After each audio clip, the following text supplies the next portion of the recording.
текстот што ќе го разгледаме говори за двата мотива на христијанската служба или новозаветната служба.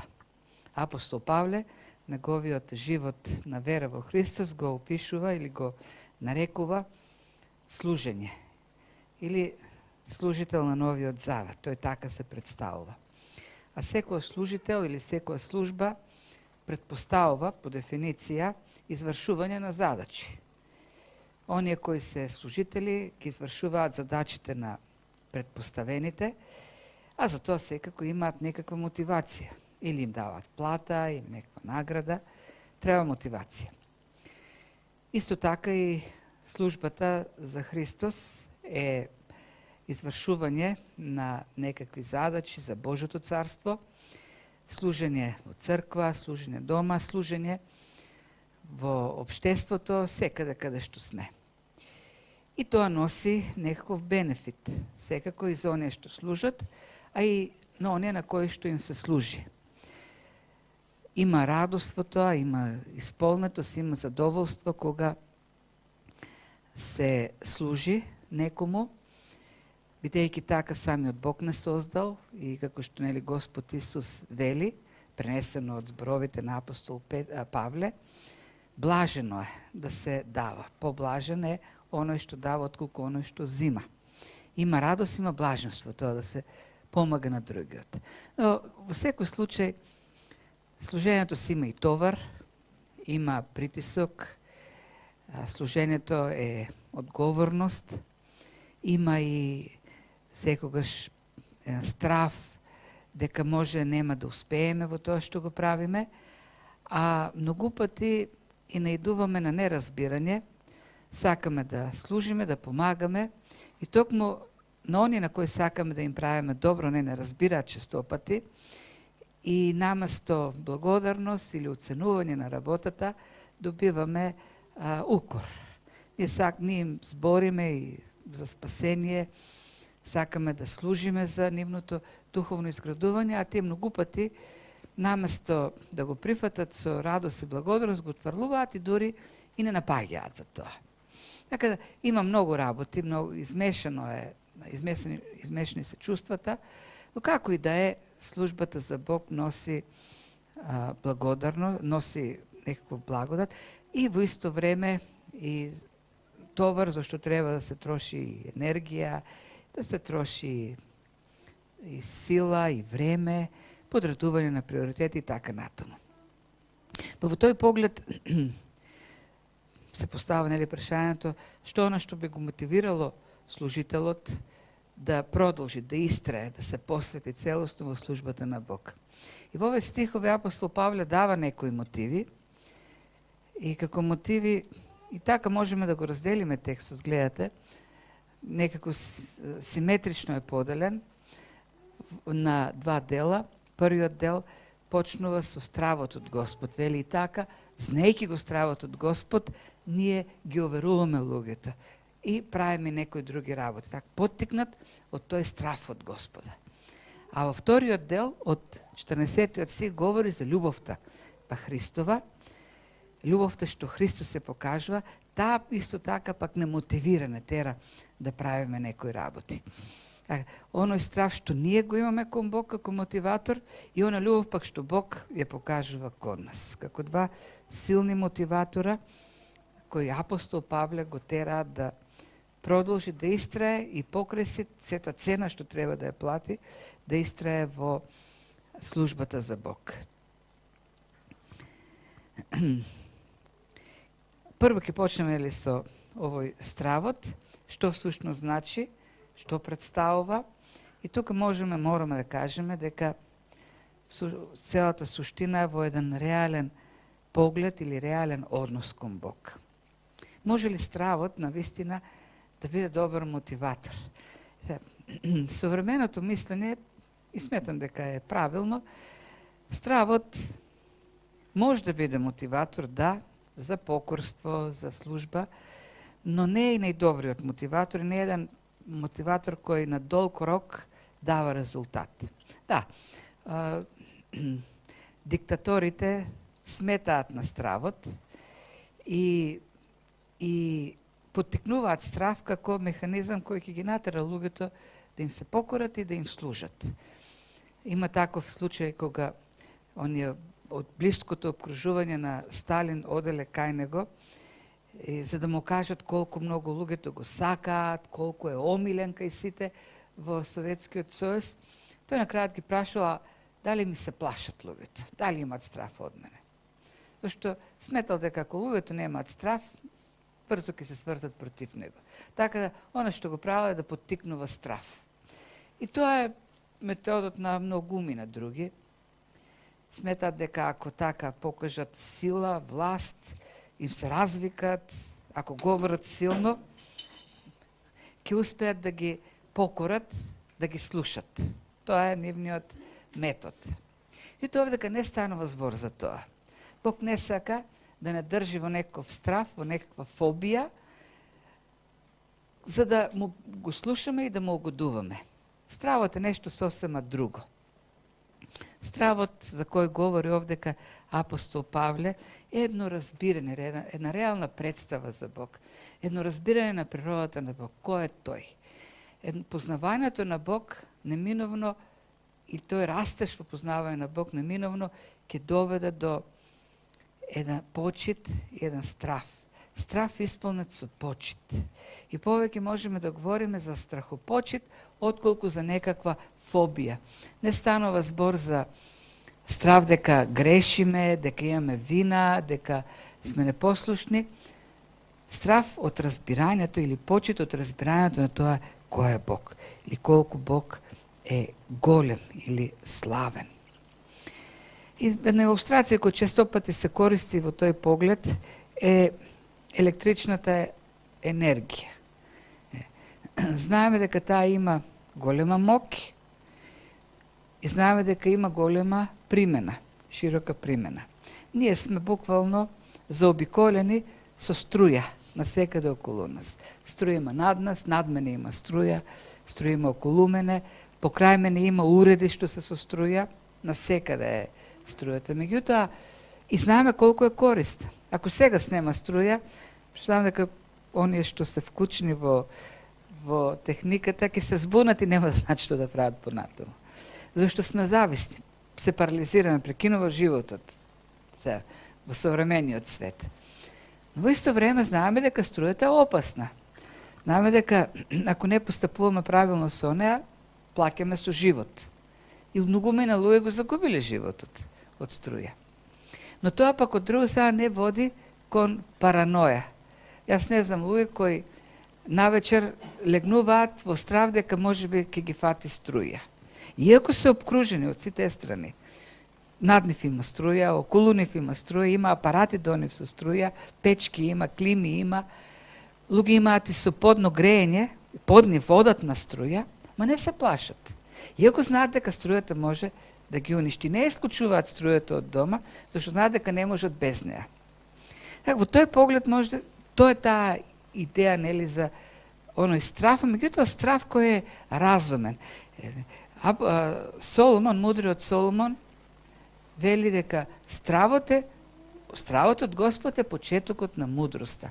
Оној страф или почит кон Бог не учи, не тера кон еден мудар, разумен начин на живење.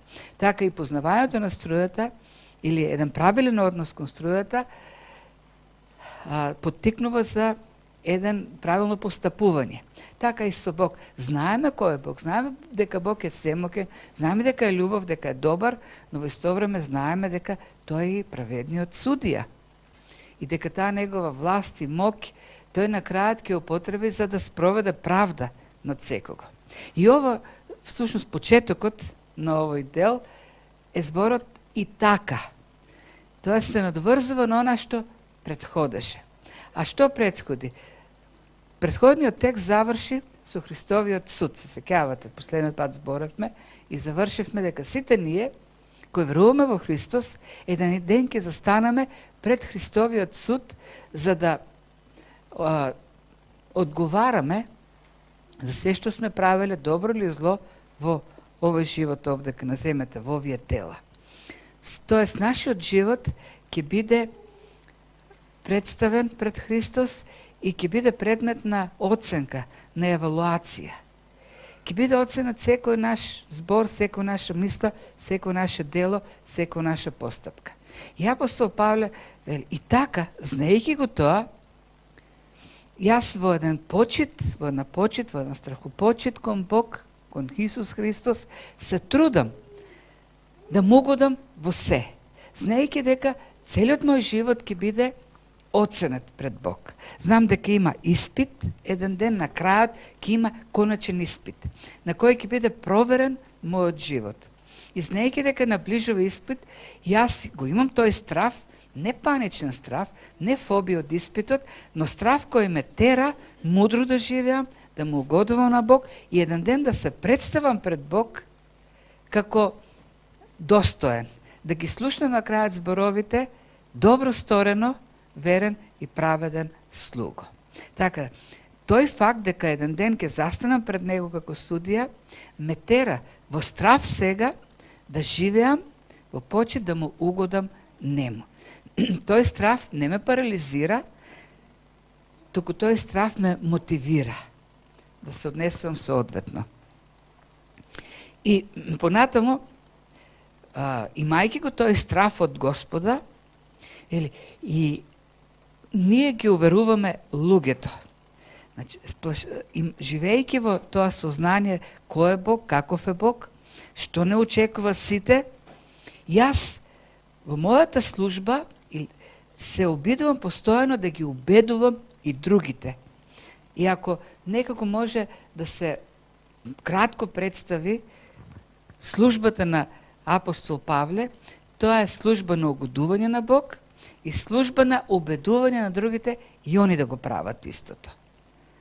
Убедување. Зборот уверуваме всушност значи убедуваме. Секој нашата служба, вели апостол Павле, ние влегуваме во односи со луѓето. Секој служба всушност е поврзана со луѓе. Секој служба е можност да бидеш со луѓето. И во таа интеракција со луѓето, вели апостол Павле, јас ја користам да ги убедувам да го свртуваат да им го свртувам вниманието кон Христос, кон фактот дека и тие еден ден ќе застанат. Треба да го имаат тој страв од Господ, да го имаат животот кој ќе му угодува на Господ и така да се представат пред Господ еден ден и они како достојни. И тоа е всушност службата. Нашата служба не води кон луѓето. Во нашата служба ние доаѓаме во контакт со луѓето. И тие контакти треба да ги користиме да интервенираме во нивниот живот. Како? Така што ќе го свртуваме вниманието кон Христос. Павле вели, во моите контакти со луѓето, во моите односи со луѓето, фокусот е Христос. Јас сегаш го поставам фокусот на Христос. Да ги убедувам и луѓето, и другите служители, и другите верници, да го посветат својот живот на Христос, да му угодуват во се на Христос, за да еден ден и тие пред Христовиот суд се представат како достојни. И, значи, тоа е првот вели. Фактот дека ќе застанам пред Христос, моето сознание за тоа кој е Бог, раѓа во мене страв, почит кон Бог, јас да му угодувам на Христос и да ги убедувам и другите. И при тоа, во се јас сум искрен или отворен пред Бог. Значи, така не роди стихот. Знаејќи го сравот од Господ, ние ги уверуваме луѓето, а за Бога ние самите сме јавни. Зборот јавни, што употребно овдека, значи прозирен, транспарентен, како ни стакло. Вели, пред Божите очи ние сме јавни. И не можеме да не бидеме јавни. Колку и да сакаме да се скриеме пред Бог, не можеме да се скриеме. Секој пред Бог е прозирен. Секој пред Бог е како транспарентен. Бог во секој гледа како ни стакло. Никој не може да го сокрие своето срце, никој не може да го сокрие својот ум, никој не може да го сокрие својот живот од Бог. И вели, го правиме тоа знаејќи дека ние сме од отворени, прозирни пред Бог, транспарентни и не се ни обидуваме да сокриеме нешто, зашто Бог кој е Бог на вистината, ја знае вистината за секого. И колку се обидуваме ние да се направиме нешто друго, не можеме. Бог не гледа такви какви што сме. Може да не види. Тој едноставно сите гледа преку секоја маска, гледа преку секој ѕид што го градиме.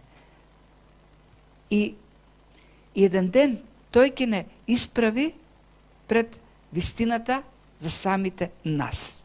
И затоа апостол Павле вели, ние сме јавни пред Бог. Знаејќи дека не можеме да се сокриеме, не може да се преправаме пред Бог, ние сме јавни пред Него во нашите намери, во нашите мотиви, во нашата служба, во нашето убедување, во нашето угодување на Бог. Зашто од друга страна пак Бог кој е Бог на вистината, во се тој е искрен према нас. Во се тој е чесен према нас. Во се тој е отворен, прозирен према нас. Бог не се прави нешто што не е, Бог не користи скриени намери во односите кон нас. Зашто е вистината? Бидејќи тоа е вистината, во се вистинито пристапува кон нас. Во се најискрено се однесува кон нас. Во ништо тој не користи манипулации или тактики. И бидејќи тој е Бог на вистината, а и бидејќи тој не гледа какви сме, не можеме да се сокриеме, и ние така постапуваме. Јавни сме пред Бог. Во се што правиме, во сета наша служба, стравот од Господ, бидејќи тој знае се и не гледа, не тера да бидеме јавни пред Бог. Искрени, отворени, честни.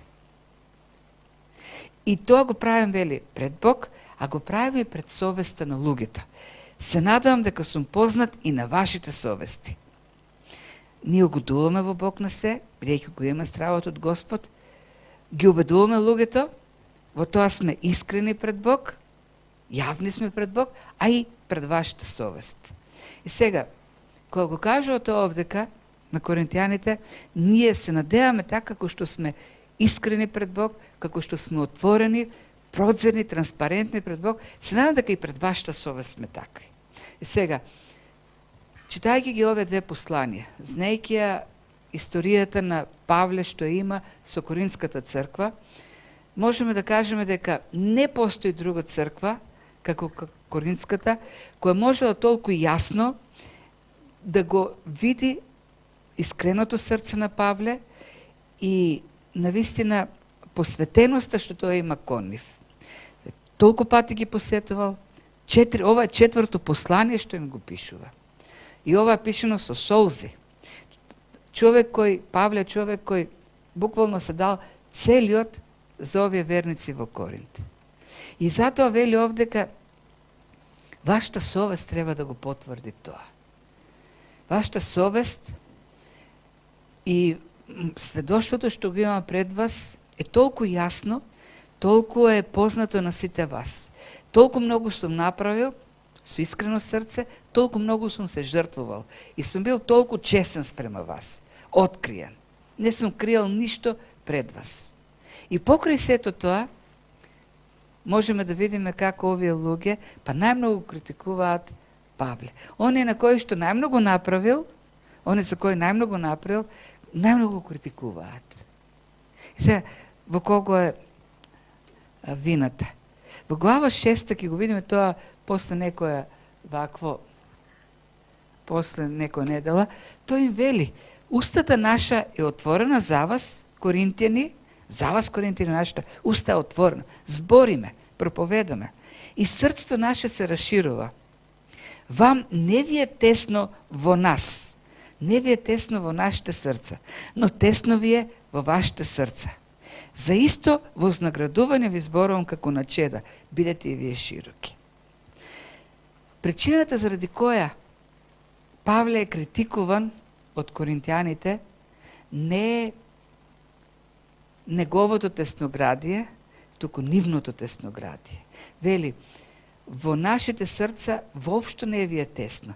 Ние имаме широки срца. И вашата совест може да посведочи за тоа. Нашата искреност пред Бог може да посведочи за тоа. Фактот што сме критикувани од вас е причината се вашите тесни срца. Ве молиме, имајте вие широки срца. Нека биде тоа вашата награда за нас. Разширете ги малку вашите срца. Вашите ситни, закршлавени срца. Моето срце, вели, широко отворено. Дури до болка, до ранливост. Проблемот е со вашите срца. Овдека Павле го представува своето служење, кој е мотивирано од страв кон Господ. Знам дека еден ден за секој одговорам пред Бог. Знам дека за секој нешто ќе дадам сметка пред Бог. Ќе заставам пред Неговиот суд. Затоа сум посветен, искрен и вашата совест може да го докаже тоа, иако гледаме дека не го докажува. Вели, се надам дека еден ден и вашата совест ќе го признае тоа. И за да не изгледа дека се фали, но овдека тој честопати, која ќе почне вака да говори за себе и да прави контраст со коринтијаните, предупредува, не, ова не го кажувам за да се фалам. Не е само фалбата. Не се фалиме пред вас, туку ви даваме повод вие да не споредите нас и они останатите учители, кои со други мотиви доаѓаат. И тука ги имам во предвид они јудејски христијани кои доаѓале во Коринт за да се фалат. И односот на или службата на Павле и оној на останатите е во еден многу остар контраст. Досега тој многу пати ги правеше тие споредби, нив ги нарекуваше трговци. Тие доаѓаат, го продаваат Божјото слово, користат тактики, стратегии, за да се представат себе си како многу способни, како многу добри говорници, доаѓаат со некои препораки, некои писма во кои пишува дека тие се големи учители. Зошто? Зашто нивната цел, всушност, крајна цел е самите тие да добијат пофалба, самите тие да имат некаков плод. Нивната цел не се луѓето, туку нивната цел се нивните суети. Нивната цел е тие да бидат ним да им се усхитуваат, тие да бидат возвеличени, тие да добијат неков бенефит, лично за нив. И која разликата, вели апостол Павле? Ние се што правиме, го правиме јавно, отворено пред Бог, зашто ние нема со што да се представиме. Нашата цел е вие да бидете плод на нашата работа. Единственото со кое што може да се пофалиме сте вие и оно што Бог го прави во вас. И затоа преку цело време овдека Павле вели, нашата фалба не е во нас, фалбата е во Бог. Зошто? Зашто ние не работиме со нашата способност, ние работиме преку Божјата способност. Зашто нашата цел не е наше издигање, туку издигањето на Бог во вашите срца. А тоа може само Бог да го направи. И повторно овдека всушност Павле сака да им каже, ние не се фалиме и нема со што да се фалиме. Зашто нашиот проект не сме ние, туку нашиот проект сте вие. Вие да бидете еден ден представени пред Бог како достојни. Вие еден ден да бидете представени пред Бог, пред Неговиот суд, како совршени, како зрели верници во Христос. И тука гледам всушност која е поентата на христијанската новозаветна служба, која е темата на целиот овој дел. Не е проекти, не е исполнување на легалистички цели, не е лично издигање. Целта на новозаветната служба е луѓето, служењето на луѓето. Целта е тие луѓе да бидат усовршувани во верата. Целта на службата е тие луѓе да се подготвуваат за нивната средба со Христос. Нашата цел како служители е растеж на луѓето во Христос. И тоа не го правиме ние со нашата способност, го правиме со Божјата способност. Тоа не го правиме ние, го прави Светиот Дух. Ние сме само средствата кои Бог ги користи. И затоа на крајот фалбата не е наша, фалбата е Божја. Заслугата не е наша, заслугата е Бог. Тоа на што Павле го кажува овдека. И многу јасно тоа можеме да го прочитаме во Колосјаните 1:28. Вели, ние не го проповедаме. Ние не го проповедаме ние го проповедаме, вразумувајќи ги сите луѓе, убедувајќи ги луѓето. Истото она што го пише овде. Учејќи ги со сета мудрост, за да го представуваме секој човек совршен во Христос. Тоа е нашата цел. Проповедаме, ги вразумуваме луѓето, ги учиме со сета мудрост. На крајот тие да бидат представени како совршени во Христос. Тоа е мојата цел. И затоа, и тоа е мојот мотив, вели. Имам јас страф од Господ, зашто знам дека еден ден ќе одговорам пред Него, и затоа се посветувам на таа цел. И сите други да бидат представени како зрели во Христос. И на крајот, всушност, нашата служба е поставена пред избор. Самите ние сме поставени пред еден избор. Ќе угодуваме на Бог или ќе угодуваме на луѓето. Се плашиме од луѓето или се плашиме од Бог. Дали сме мотивирани од стравот, што луѓето ќе кажат, или сме мотивирани од тоа што Бог ќе каже за нас. Дали судот на луѓето ни е важен или судот на Бог ни е важен. Ако сме надвор од себе, вели, тоа е заради Бог. Ако сме присебни, тоа е поради вас. Што сака да каже овдека апостол Павле? Тој бил убеден, тоа надвор од себе, ова фраза, екзистеми, значи лудило. Значи глуп, значи непресметлив човек. И ние користиме, нели, фразата излегов надвор од себе, да кажеме состојба на афект, меѓутоа во древноста таа фраза означувала буквално лудило, непресметливост. И за многумина во Коринт тој бил луд човек, непресметлив. Зошто? Па кој нормален човек би се подложил на толку мака, на толку страдање, за да служи на други, за да остварува Божи цели во животот на другите. Апостол Павле во следните текстови ќе почне да го објаснува колку пати бил тепан, камшикуван, каменуван, во брдолуми, во глад, во студ, во болести, во критики. И луѓето веле, па тоа е луд. Ми овие го критикуваат, тој продолжува да им служи. И Павле вели, ако сум таков, ако сум во вашите очи некој луд фанатик, тако сум заради Господ. Тоа го правам заради Него, бидејќи имам страф од Него. А пак ако некој мисли дека пак сум премногу нормален и премногу неактивен, тоа заради вас. Тоест, вие велите така. Тоа, со други зборови, Павле, воопшто не ми е важно што луѓето ќе кажат. Да, јас сум луд. Меѓутоа, јас сум во едно добро друштво на лудаци. Па и Христос беше наречен луд. Јас сум во друштвото на Христос. И ако сметате дека сум луд, јас сум луд заради Него, зашто сакам да бидам како Него луд. Па се сеќавате кога еден пат кога проповедаше и изгони таму едни демони од еден слеп, глув човек, тој до неговите, мајка му дојде, браките, сестрите дојдоа за да го приберат, зашто смета дека е луд. За Христос смета дека е луд. И Павле вели, ако ви мислите дека јас сум луд, супер. Јас сум луд заради Господ. И јас сум во друштвото на Христос. Ако пак некој смета дека сум премногу млак, ептен нормален во службата, тоа заради вас.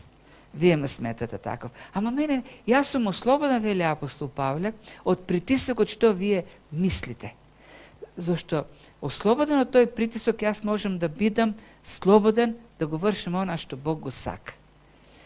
Ослободен сум од оној притисок да ги задоволам луѓето, зашто ми значи што луѓето ќе кажат од мене. Не.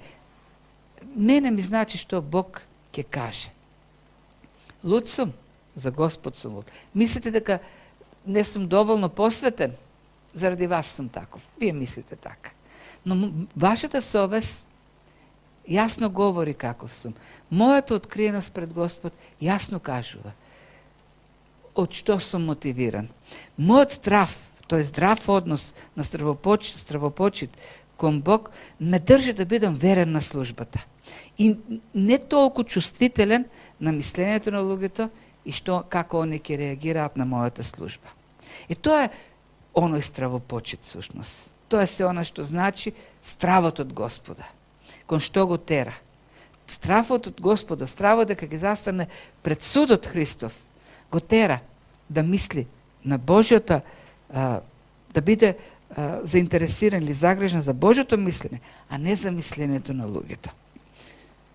И да ги убедува луѓето, и они да бидат такви, сосем отворен, транспарентен пред Бог и пред луѓето.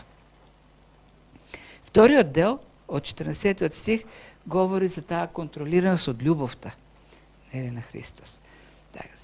Тука има анимација и тоа, како и да е.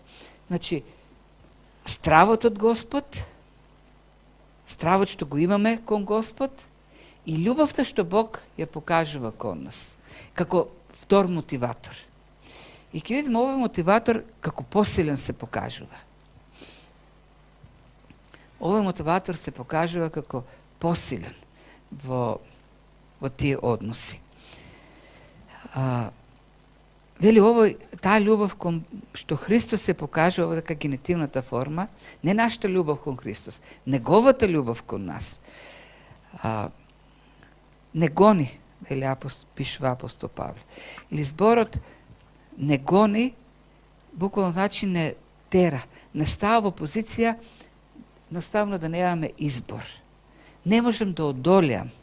Толку таа љубов е силна во мене, како мотиватор, што јас сум немокен пред неа. Едноставно не можам да не го правам она што го правам за Бог. Едноставно Бог во таа толкова љубов покажал кон мене, што ме остава немокен, бессилен, да се спротивставам на неа и да не го правам она што го бара Христос од мене. Буквално, нели, како таа љубов е толку голема кон мене, јас толку сега имам таква љубов што ме прави лут од љубов, да едноставно не можам а да не гинам за Христос. Не можам а да не страдам за Христос. Не можам а да не се жртвувам за Христос. И да ги правам сите тие работи. Зошто? Зашто на крајот на краиштата Христос умре за мене. Таа љубов негова го доведе до смрт. До такво лудило што умре за мене. Нели? Она имаше таква песна ли како беше тоа. Тоа е идејата. Дека Христос покажа толку безумна љубов, така да кажеме, што го даде животот за нас. Не дека тој се полуде, но во нашата представа некој да умре за грешен, за недостоен човек е глупост, лудило е. Кој би умрел, кој праведен би умрел за неправеден? Тоа е лудост во нашето разбирање. Христос го направи тоа. Додека уште бевме грешни, тој умре за нас. И тоа мене ме тера и јас сега да умирам, вели Павле. Според човечкото нормално разбирање, е лудост, без се во нас се спротивставува, се телесно во нас се спротивставува на таквата идеја дека ние треба сега да умираме за себе, за да служиме на другите, да слугуваме на другите. Ама се недостојни. Луѓето се тврдоглави, наетливи, луѓето се глупави. Зошто да им служам?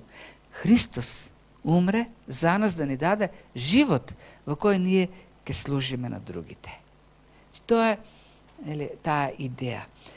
Ќе видиме таа љубов кон што води на крајот на криштата, но тоа дека идејата изгледа безумно, но Христовата смрт ни даде живот кој не оспособува сега ние да умираме за другите, да умираме за себе си, да се ослободуваме преку смрт за себе од себичноста, од себството кој не тера да се служиме само на себе, да живееме за себе, ослободени од тоа да можеме да служиме на другите. Во спротивност, ако на христијанската служба се гледа како на можност другите да не ги задоволуваат потребите, ние ќе останеме разочарани. И нема да има служба на крајот на криштата.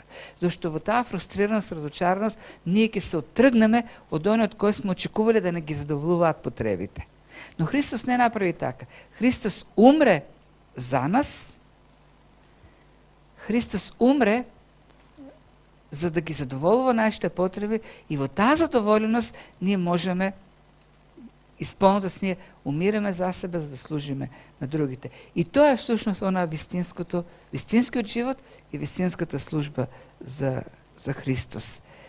Тоа е она што го кажува во овие стихови. Умре за сите, да живите, да не живеат веќе за себе, туку за оној кој умре за нив и воскресна.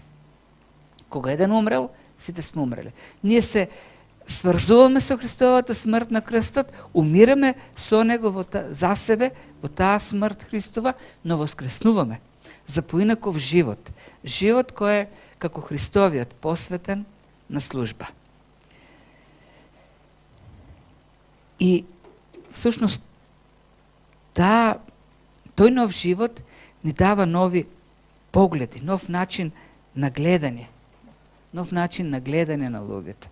Вели, зато ние од сега никого не познаваме, никого не гледаме, никого не прифаќаме по тело, иако Христос го познавме по тело, но сега веќе не го познаваме како тако. Овде има врска, сега ќе се вратиме малку назад, со она споредба што ја прави меѓу себе и оние другите. Вели, ние не се фалиме пред вас, туку ви даваме повод вие да се фалите со нас, та да има што да им речете на оние кои се фалат по лице, а не по срце. Лажните учители. И овдека, значи, фраза има контраст лице, срце. Некои гледаат по лице, некои гледаат по срце. И понатаму продолжува сега веќе на крајот. Никого не познаваме по тело или по лице, исто така овдека. Може да го користиме. Тоест, не гледаме по... Што значи да се гледа по лице или по тело? И што значи да се гледа по срце? Порано вели, кога го него познаваме Христос, ние гледавме по лице или по тело. Тоест, ги оценувавме луѓето според тоа како изгледаат, колку знаат, колку им е длавок джебот, колку убаво зборуваат и така натаму.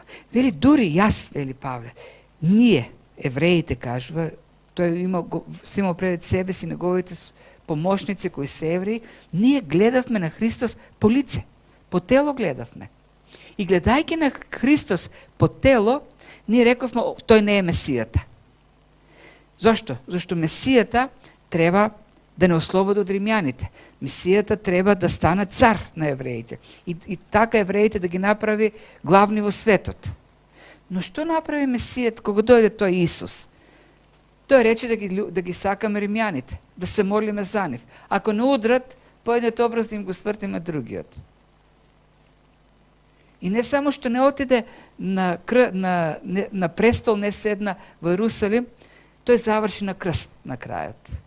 А крстот во Стариот Завет, или бесењето на дрва во Стариот Завет, е знак за отврленост од Бог. Па тој беше отврлен од Бог. Тој воопшто не влегува во тој калап што го имаме за Месија. Тој не е никаков Месија. Павле гледаше по тело на Христос и рече, тој не е Месијата. Но не разбираше дека Христос отиде на крајот на дрвото, на крстот, отврлен од Бог, заради нашите злосторства, заради нашите греови. Да, тој беше отврлен од Отецот. Заврши како отворен на дрвото. Како што во Стариот Завет пише, проклет да е секој оној што виси на дрво. Меѓутоа тоа го направи заради нас. И Павле вели, погрешно гледавме по тело, а не по срце. Но веќе не гледаме така. Ние го гледаме сега Христос по срце. И гледаме дека тој е навистина Месијата и Синот Божи. Дека тој е навистина Спасителот. И не само Христос, туку никого веќе не гледаме по тело. Гледаме на друг, по срце, гледаме на друг начин. Како гледаме веќе на луѓето? Да, како што кажав, не е нормално, според нашето разбирање, да слугуваме на луѓето, зашто луѓето се никакви. Луѓето се инаетливи, луѓето се неблагодарни, луѓето се лоши. Меѓутоа Христос умре за луѓето. И не е нормално да служиме на луѓето ако гледаме како старо создание, ако гледаме како не спасени луѓе, но останатите. Тие не заслужуваат да им служиме. Но вели веќе не гледаме по тело. Како гледаме всушност? Така, кој е во Христос, тој е ново создание, старото помина и ете, се ново стана.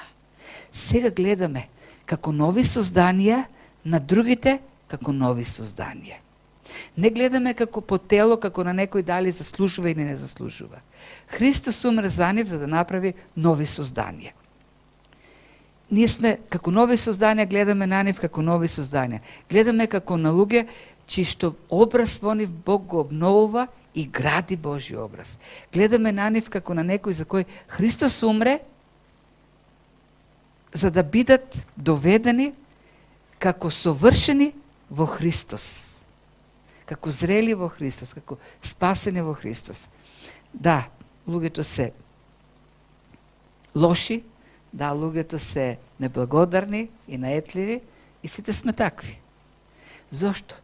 Да, сите ние во Христос кои сме нови созданија. Меѓутоа, тие нови созданија не се довршени. Созданието во нас не е довршено. Ние сме нови созданија во тек на изградба. Не знам зашто секој пат пред избори почнуваат сите реновирања и асфалтирања и правење на улици. Повеќе создаваат нервоза, меѓутоа така прават. И сега сме во процес на реновирање на сите улици во Скопје. Ако тргнете по онаа што оде Топана горе од Чутка надолу, ќе треба да се исклучувате и враќате неколку пати по таа улица. И се создава невиден хаос. И сега во некои земји, кога има такви реконструкции, има табели на кои пишува: ве молиме, бидете трпеливи, зашто ова на крајот ќе биде за добро, за ваше добро. На крајот ова ќе биде уште подобра улица. И на неколку постојано го има тоа, тоа барење: ве молиме, бидете трпеливи. Кај нас не става такви работи, ако би ставиле, би било многу подобро. И многу луѓе би го промениле своето мислење. Тоа е истото со нас. Ние сите треба да си имаме тука едни табели. Ве молиме, бидете трпеливи, јас сум во процес на изградба. Јас сум ново создание, но создание во процес на изградба. Бог почнал нешто во мене и тој ветил дека ќе го доврши. И така Павле гледа на луѓето. Тој самиот ново создание и љубовта на Христос, љубовта која Христос ја покажа во него, го тери тој да умира за да служи за другите, бидејќи се гледа на нив не по тело, не такви какви што сме реално така, да кажеме, со нашите карактеристики и несовршености, но гледа како на нови созданија. И гледајќи на таков начин, тој е спремен да умира за луѓето. Спремен е да го прави сето она за кој што луѓето сметат дека е луд фанатик. Љубовта на Христос, покажна кон нас, го променува нашето гледање. Го променува нашиот поглед кон останатите. Да не гледаме како на несовршени, недостојни созданија кои не заслужуваат, туку да гледаме како на новото создание за кое Христос го даде животот. Стравот од Господ, да бидеме пред Него искрени, отворени и да го обидуваме луѓето, и љубовта на Христос, која не прави вистински служители. Ние сме такви. Природата во нас е таква. Се да се врти околу нас. Се да биде заради нас. Новото создание, новата природа е спротивна. Таа не тера се да правиме за Христос, што значи да бидеме служителите. Тоа е новозаветната служба. Господ да ни дава сила, да ни дава мудрост, да бидеме навистина такви новозаветни служители, потикнати од стравот што го имаме од Бог и љубовта што тој ја покажува кон нас. Амин.